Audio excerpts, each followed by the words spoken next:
বছর আগে আয়না লুকাইছিল তো অনেক প্লেটটা নিয়েছিল এখন এখানে আছে কি প্লেট এই যে অ্যাশকালা প্লেটটা হাজার হাজার বছর ধরে এখানে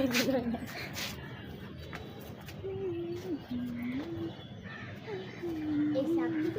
সাপ থেকে বেঁধে ফেলে রাইস বেবি এটা তো গুড বেবি হয়